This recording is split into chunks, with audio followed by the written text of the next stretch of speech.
Welcome to the Circuit of Success. I'm your host, Brett Gilliland, and today I get the honor to introduce and interview, Chris Zimmerman from the St. Louis Blues, the Enterprise Center, our friends over at Stiefel for the auditorium here. Just really excited to get to talk to you today and interview you and find out what's made you the man you are today. So welcome. Well, thanks. Happy to be here as March Madness starts. And as I told you, my alma mater is tipping off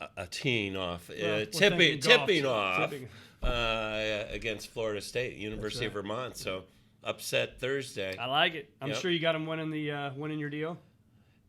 I took them a couple of rounds, into the Sweet 16. So that's good. Yeah. All right. Well, let's maybe the people that don't know who Chris Zimmerman is. I know it's a big question here, but what's made you the man you are today? I mean, you go back as far as you want to go. Obviously, you've climbed the ranks of some successful companies, which we'll get into. But what's made you the man you are today? Well, it's interesting. I never necessarily expected to work in the sports business. But I did grow up, like many, as an athlete. High school, I played football, hockey, and lacrosse. And my main passion was hockey, and I aspired to get to play college hockey. Yeah.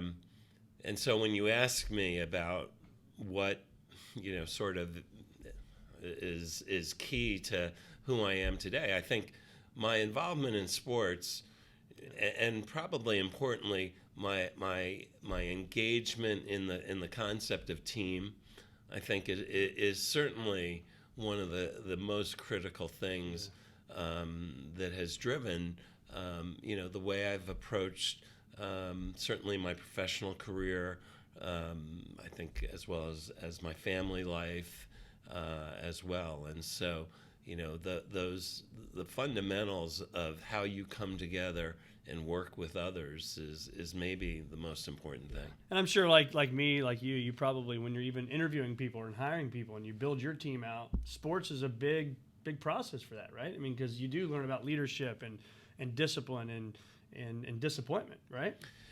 Oh, yeah. And I think another important one is humility. As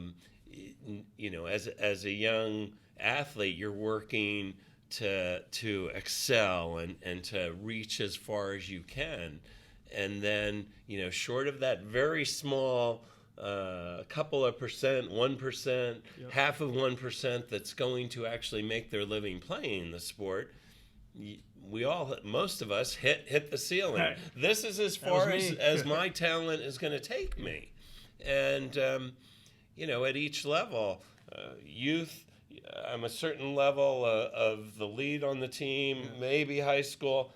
By the time I got to college, I knew I was a role player, and I was thrilled to have that opportunity. But the concept of how you understand your role, and how certainly in what we do here and what I've done throughout my professional career, so much of it is about the ability to come together. And I often say that business in general, most of them are team sports. That's right. So we're going to talk about business. We're going to talk about Blues, of course, and the Enterprise Center. You probably never hear that mess up, do you? Well, I understand. Yeah, and so we're going to talk about that. But I want to talk really first and foremost about something that's near and dear to both of our hearts, is the St. Louis community. Talk about that. Well, I'm now in my fifth season in St. Louis. When you're in sports, you kind of can define years by seasons. I came to St. Louis. I'd really this is the second professional sports team that I've had a chance to lead. The other one was in Vancouver, and the Vancouver Canucks of the National Hockey League. Very different situation, very different markets. In Canada, hockey is everything. Right. It's in some ways, I guess, culturally, it's as deep as the Super Bowl would be here, or the World Cup in Brazil. And so the marketplace sort of defines itself by hockey. It's quite honestly, it's a growing international city. Many elements of that experience were very, very different. I came to St. Louis in 2014. Actually, as a community, one of the challenges we had virtually right after I got here was the world really looked in on St. Louis through Ferguson, and that was in August of 2014. So I'd only been here a couple of months, and I was seeing, certainly one of our historical challenges. As I've now been here 5 years, I've recognized that this is a city that does need people to lean in and truly commit to making a difference and finding ways to make us better. Yeah. We, as a city, as a region, we compete with other markets and on so many levels for attracting the best talent, for building better universities, for our things that we're very strong in, healthcare, biosciences, but we also have challenges. Yeah. And, I think our sports teams and our major sports teams, our professional sports teams have this unique opportunity in that I think sports and music are two of the most global languages that really unite people. And I'm lucky enough, quite honestly, to be around both with the blues as well as all of the entertainment and the concerts and the world famous performers we bring here. And I see St. Louis as this place that needs every energy point leaning in, moving forward, and trying to really distinguish ourselves. And so that's a lot of the work that we've really embraced and that I've personally embraced during my time here. Yeah, very important work, and I love your leaning in because it is. People just got to get involved. So if somebody's listening to this and they're thinking, okay, I hear that. I've been hearing that more often, whether it's on the news or TV or boards they sit on. I know you and I are fortunate enough to sit on the St. Louis Sports Commission board, and they're doing great work in this region, really. And I don't think really people understand the financial impact that this place right here that we're sitting in makes on the greater St. Louis area, right? Whether you're in Illinois or West County or North County or South County, it's bringing a massive amount of money that makes this city better. Yeah, so obviously a building like this, and quite honestly, we manage two buildings, as you mentioned, the Stiefel Theater, which our ownership group helped bring back after being dormant for 20 years. It's a fantastic performing arts center, so between the two buildings, the Enterprise Center and the Stiefel Theater, we've got over 200 nights a year that we're bringing people to downtown St. Louis, and we're bringing them for world-class sports and entertainment. Many of our events are attracting people from throughout the Midwest and in some cases throughout the country. Yep. On the sports side are the what I like to call sort of the discretionary events. So non-blues sports events that we hold here are real drivers for economic activity. They're drivers for tourism. They're drivers for visitors coming here, staying in hotels, going to restaurants, going to bars, going to our attractions. And so our ability to keep making that stronger and bring world-class events, whether it was Belle Reve Country Club bringing the PGA Championship, whether it's our annual holding of the Missouri Valley Conference Championship, many years NCAA sports. We are now in the final stages of a bid to host the U.S. men's and women's Olympic gymnastics trials in 2020. All of these events are sources of energy and reasons for people to, yes, come down to downtown St. Louis, but really they're regional events, and they do have an impact throughout. Yeah, so talk to us about, you had obviously the hockey game that was at Busch Stadium. That was phenomenal. I was there. what a great experience. But next year you've got the NHL AllStar Game coming to town. So talk to us about that. What's that process like? How do you win that? How does that happen? Yeah, so you mentioned the Winter Classic, which was at Busch Stadium January of 2017, so not very long ago. Fantastic event.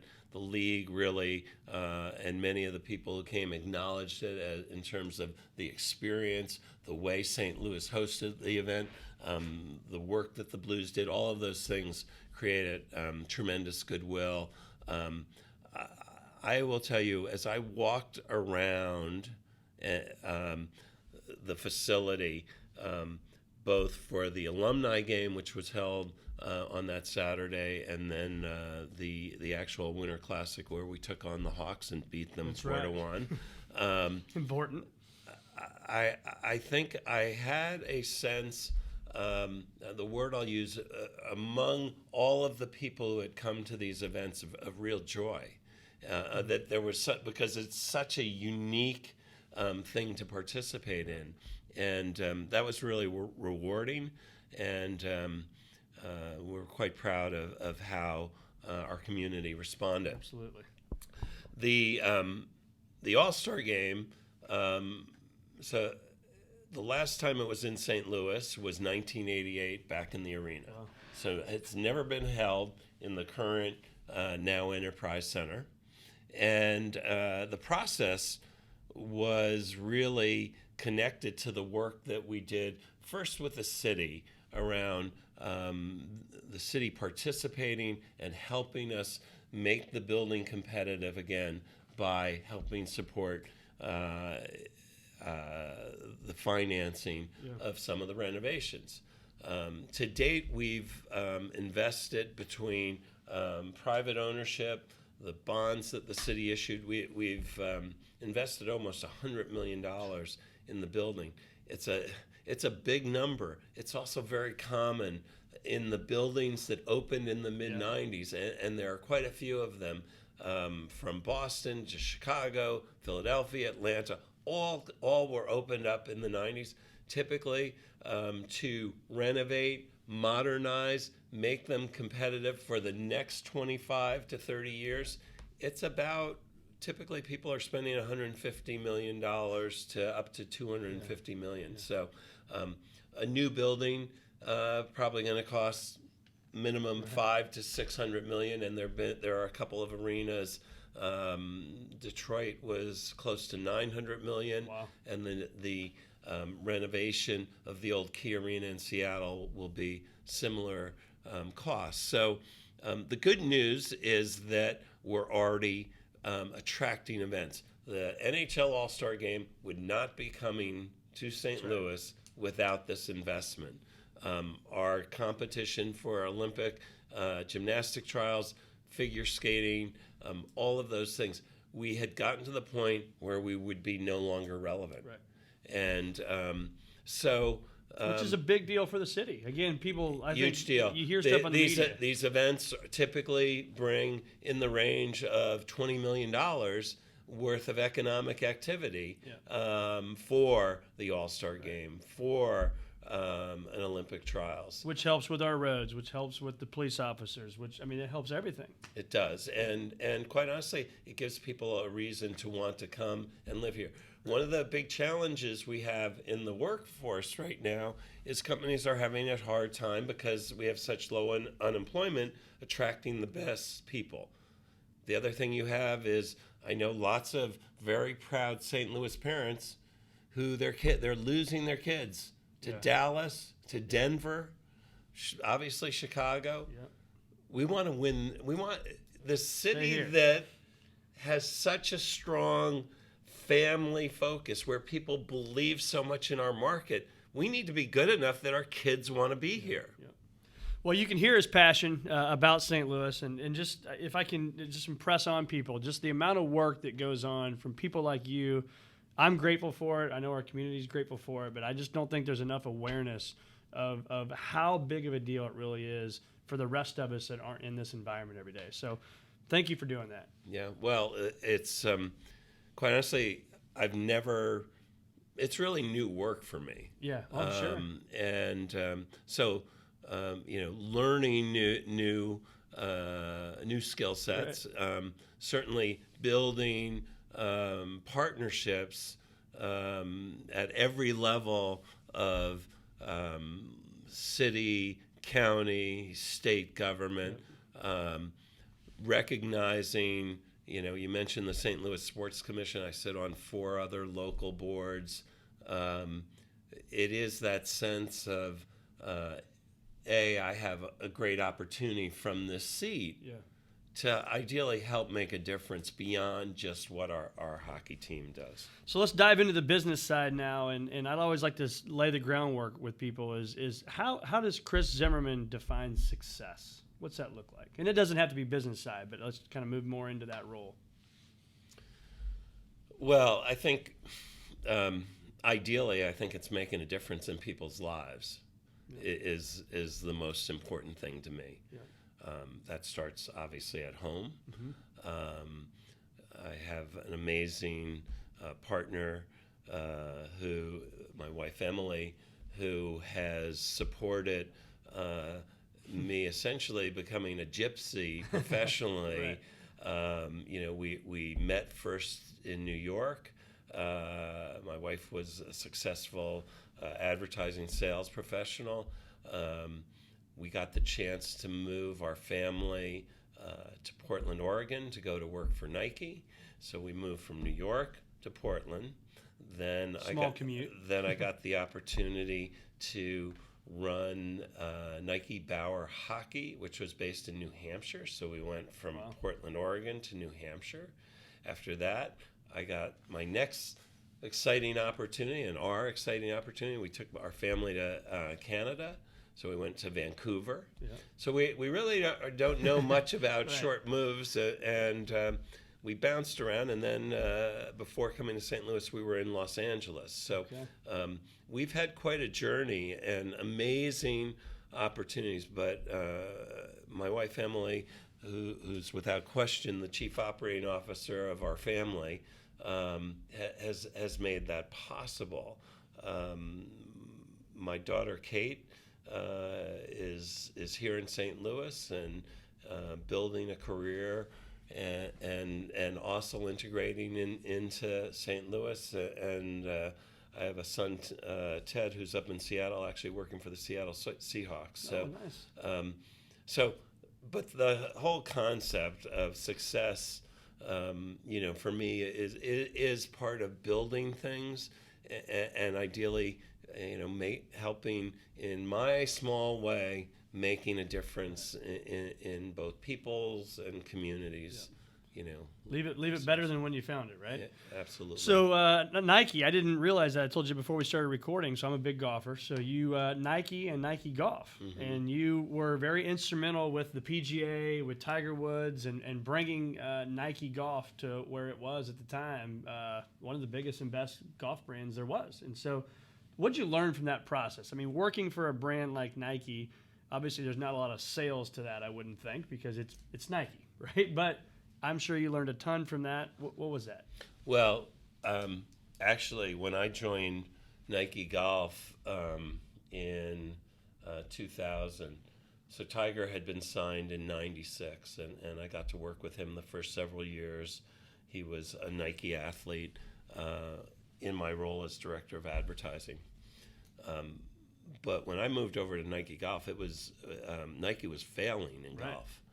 And so unlike what you might think, Nike's got plenty of examples of things that they have not didn't work immediately done well in. So when I moved into Nike Golf, we were in a whole position of trying to really reposition and relaunch the business. And the biggest thing there, which I think is relevant and interesting, is that Nike was trying to be this sort of counterculture, young, irreverent golf brand, which until you get accepted by the core in golf, it's very, very hard to be taken seriously. And so we changed the whole look of the brand. Yep. We recognized that although the majority of Nike's business was very young, sort of, let's call it 18 to 30 is the bulk Yep. of the universe. Well, that's not where the bulk of the golf universe is. Yeah, you're right.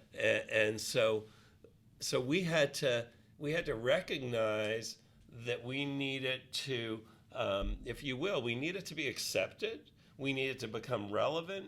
We needed to understand that market's needs versus, if you will, coming at it a little bit as a brand from the arrogance of, well, we're Nike. Right. And I think that, for me, I started my career in advertising. I consider myself, at my core, everybody starts with some skill set. Sure. I'm a marketer, I think, first and foremost. And all that means is it's all about relationships. And brands are about relationships. Sports teams are about relationships. How you work with people, how you respect people. That fundamental philosophy is really core to the work I've done pretty much throughout. And it had to be pretty neat, I would assume, watching something go from struggling to, as you said, you're a builder, right? Is to build something to where, again, it was at that then time. I mean, I remember being a golfer. It was a Nike shirt, Nike shorts, right? Your Nike shoes. I mean, that had to be phenomenal. I mean, what a run. Yeah, no, it was fun. Listen, Nike is a great company. I loved it. Fantastic resources. People really committed to the athlete. Yeah. A company that really understands at its core who it is. Right. I massive respect for Phil Knight. How much interaction did you have with him? So, a little bit. Mostly, particularly in my role as director of advertising. So, when we were doing major work around our big athletes, he'd want to see it. I would present to the board at times. So I got some nice exposure. I mean, it was not regular, but I certainly got a little window into Phil Knight. I'm sure many of your listeners have read Shoe Dog, and the one word that I think of when I think of Phil Knight is courage, and being courageous, and I think that's a really powerful word. Very powerful. In business, and it was a courage that was driven by real belief in certain values, and I think that's part of the secret to the success of Nike. So let's talk about that word for a little bit. So when you're sitting over here, or actually you're standing, so your office, there's not a lot of set down desks for those of you that can see this stuff, which is pretty cool. But when you're sitting at that computer and that phone over there, how do you embody courage? What is courage to you?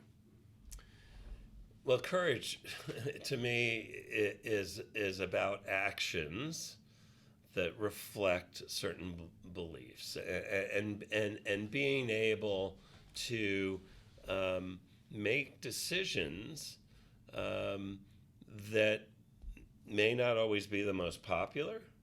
Yep. I sometimes in today's world I might shy away from this, but I'll say it may not be the most politically correct, but represent really what you believe the values are that you personally and ideally the business that you lead should represent. I don't know how many decisions I'm making on a daily basis that I feel I need courage, but I think, for me, the compass, it comes back to simple ideas like, are we creating a company for all of the stakeholders that provides the fundamental core value that we're bringing to any relationship. One of the important things to me at this point in my career is what is it that we're creating? How am I impacting, certainly first, my staff's lives? How are we coming together to be better in simple ways, probably at times? And then how are we as a company acting and recognizing ways that we are making our community better? So when you look at that, and I think, so courage, I appreciate all that, but I think it's also in leadership is sometimes being courageous, maybe telling somebody on your team what they need to hear, not necessarily what they want to hear, right? Wouldn't you agree with that? Yes. I think that for when I got here, the business of hockey for the St. Louis Blues has never been easy. Financially, we do not have the model that the NFL or our friends down the street that the Cardinals have. Many years, lots of, quite honestly, lots of negative cash flow. At the same time, most of the time, putting on the ice a really strong product, as witnessed by our playoff success.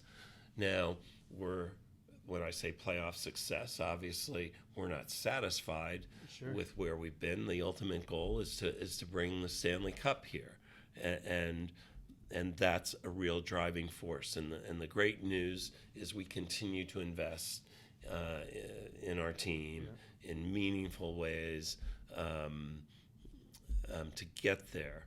So let's talk about that Stanley Cup, right? So a few people I told we're going to be having this interview today, and they would say, when's the Stanley Cup coming, right? That's what all of St. Louis wants. So talk to us about the night that happens. You get to go in, you're holding the Stanley Cup. What's that going to mean for Chris Zimmerman in St. Louis? Well, I put St. Louis first. Absolutely. I can't tell you the number of people I've met many of whom will first tell me about how wonderful the arena was with the smell and and just or people who were there for those first few Stanley Cup finals we were in, and the conversation usually gets around to the point where somewhere I'm told that the only thing really important before I die is that the Blues win the Stanley Cup. And I always thank them for their support and encouragement and tell them that should help me sleep tonight. And there's no pressure. Right. The people's the other favorite statement is, when we have that Stanley Cup parade, it's going to be bigger than anything we've ever done. And I do think, so for fans, obviously it's a huge deal.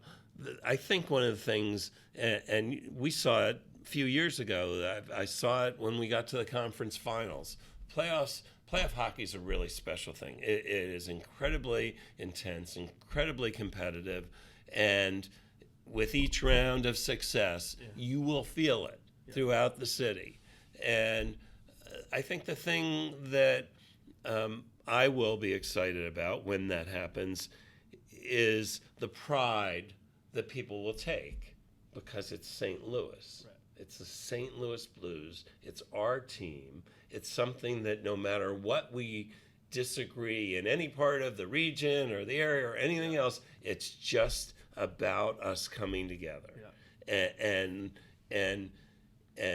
you'll go to the airport and you'll see more people going out of town with their Blues gear on because they want to show the rest of the country we are the Stanley Cup champions.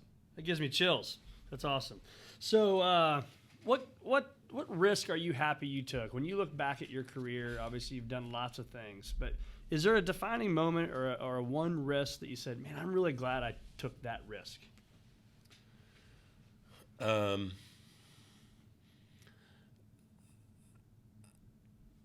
I don't think I do have a moment that I think of in terms of risk. It's, again, the fact that I have had such a diverse journey, and the types of opportunities that I've gotten, I don't really think of them as risk. I think that there were leaps, and I think quite honestly there are probably bigger leaps for me and my family, because I would say, I don't have regret in anything that I've done really professionally. Every piece, every experience, sort of builds on each other. We are lucky enough to have wonderful friendships throughout North America. We have been gypsies. We don't have the stability and the history in any one place in our life. And I wouldn't call it a risk, but it's been a trade-off. Sure. Big trade-off, yeah. So let's talk about habits and rituals. I'm a big believer in, obviously, you're not just sitting in that chair just because. I mean, you've worked your tail off. You have taken risks, day in and day out. But what are the habits and rituals that are no miss for Chris Zimmerman? Whether that's exercise, whether that's reading and staying a student of the game, I mean, whatever it may be, what are those things every day you do day in and day out?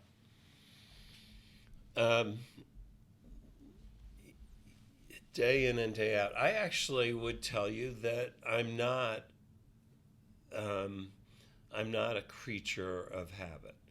And my assistant Lisa and I were talking about, I had this question recently, the standard day, and I really don't.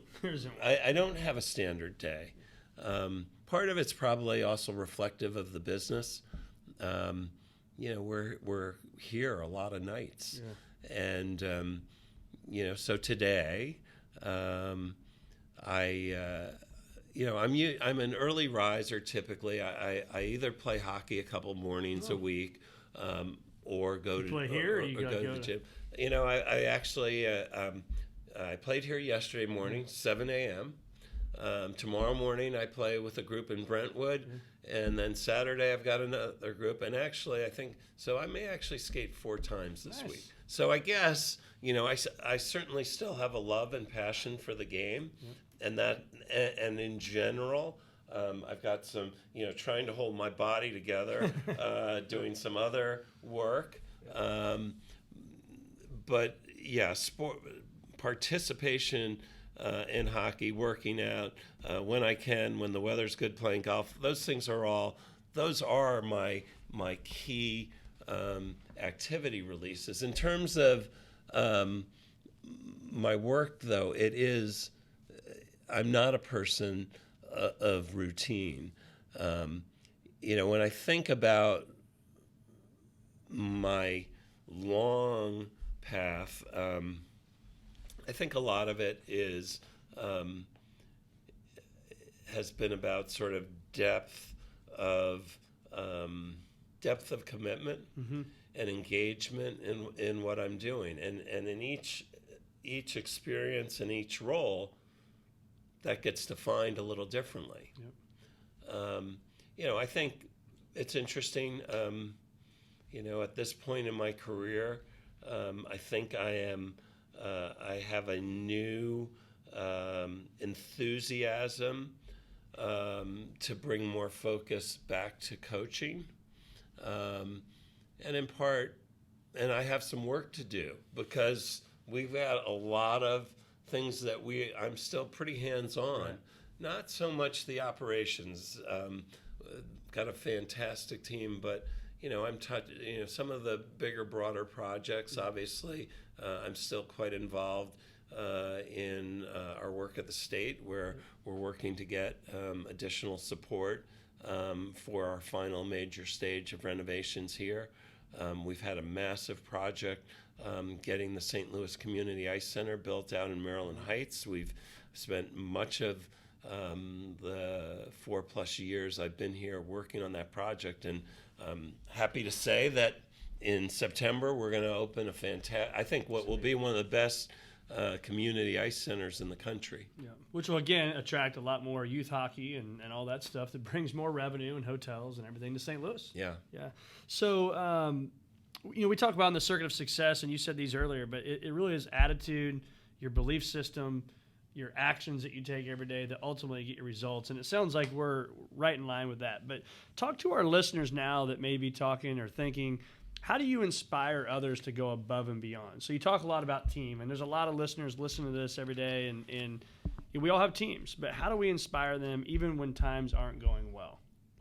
Well, we know all about that. We really struggled the first 3 months of the season. Yeah. January 3rd, we're 31st in the league, and that was way below expectations based on things that we had done with our team over the summer.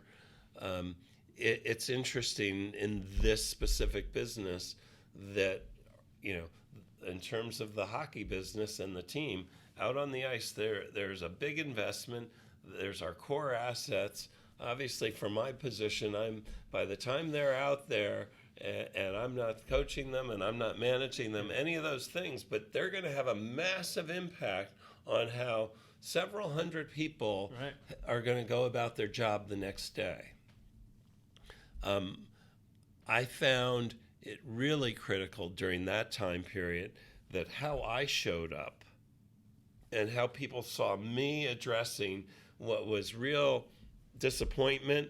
We have the challenge that we're particularly our sales staff, their front line with people who either aren't interested or are already customers who are unhappy. All of those things are there's an interesting sort of emotional cycle here within this business. And as leaders, how you show up is a critical piece of being really either a positive energy force or a negative one. That's right. And that's huge. Because if you're showing up, dragging your shoulders around and all bummed out, that's going to just go right down the line. Right. So that's a challenge, and yet you have to be honest. Yeah.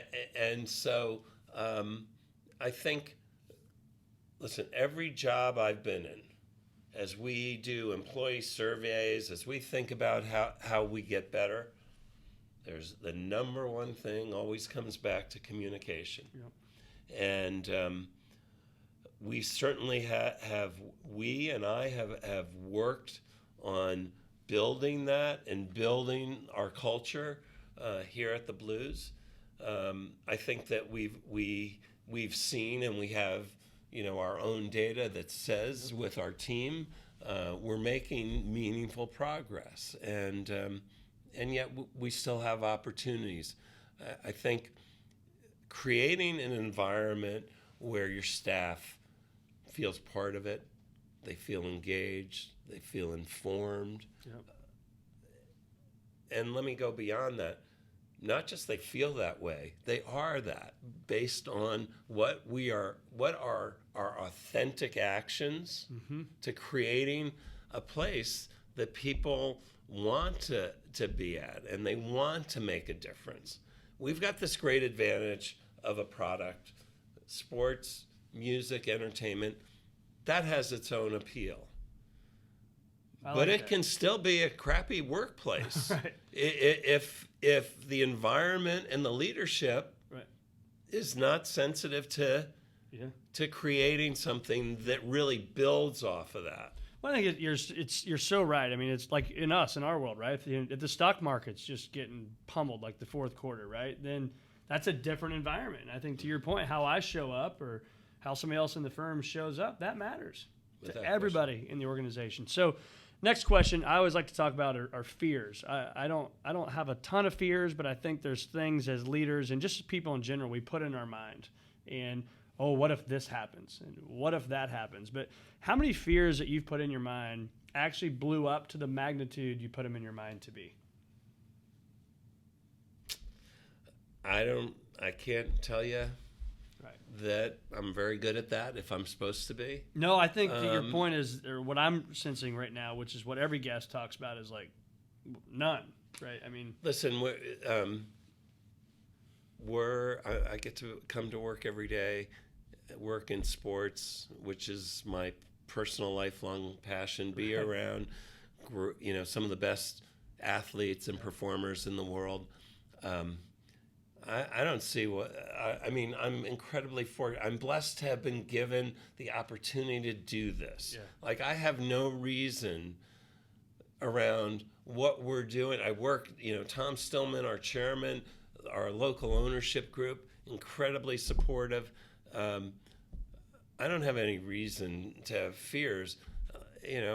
Obviously in life, there's all sorts of other challenges that people have, and health challenges and lack of opportunity. Those are things people should be afraid of. There's no reason. Yeah. That's great perspective. Great perspective. So, best book. Would you say, are you a reader? Not a reader? I got a lot of books. A lot of times that they sit next to my bedside table, in part because I have a little bit of a sleep. I have a little bit of a sleep issue, so it's hard. That's probably because you don't turn it off, right? You know me You're too. like, You know me too well after this short conversation. Yeah. So I think that's true. So talk about that a little bit if you can. I mean, how do you turn it off? Because I struggle with that, right? I mean, I'm even seeing a coach right now. It's like, how do you turn it off? When is enough? Because I've got 4 kids. I'm very involved in their lives, but when is enough? And maybe we don't have the answer to that, but nobody should look to me for guidance there. So let me say that, because I don't turn it off well. I'm kind of I'm on too much. Yeah. I'm actually looking now and sort of working with some people who are pushing me just to find small windows to disengage and some of the concepts of mindfulness and some of those are certainly opportunities. Mindfulness thing, if you don't, I meditate. It's one of the things that's helped me from people that I've learned from, and it has been a game changer for me. So, yeah, I think the other thing that personally that I believe in, and I've certainly over the last couple of years tried to bring more focus on, is just presence. And particularly in our electronic world, and just making sure that the people I'm with and family, friends, events that I work, and I assure you, I have more opportunity on that front as well. Yeah. Well, I will tell you, just to vouch for that for you, is we don't know each other that well, obviously, but you've been nothing but gracious with your time and whether we're emailing back and forth, whatever it may be, it's really neat to see somebody at your position that is as approachable as you are. I think that says a lot about your character and your values. So I just wanted you to know that. So last few questions. I'm a big bucket list person, kind of experiences. You've had some of obviously the best experiences you can probably have in life and sports and entertainment and all that. But do you have something on your bucket list, whether that's with your wife and kids? What's on the top of yours? Well, my daughter's getting married on Labor Day weekend soon, which is this year. So again, sort of that experience and growing our family and how I experience it, engage, support, incredibly important to me. The other pieces for me are really about, sort of, if you will, the next stages of my life. And just making sure that I'm growing from what I've been able to do, what I've been able to learn, and how I take those things and make sure going a little bit back to being present, making sure that the things that are important. I mean, some of this for me goes to, I have been so engaged and so deeply committed, and I will continue to be, but I need to also do that with purpose and intent around things beyond my work life. And so if I had your daughter and your wife in here right now, and I told them, They had $100 they had to place. Does Dad cry when he walks her down the aisle, or does he not cry? What are they going to say? Oh, without question.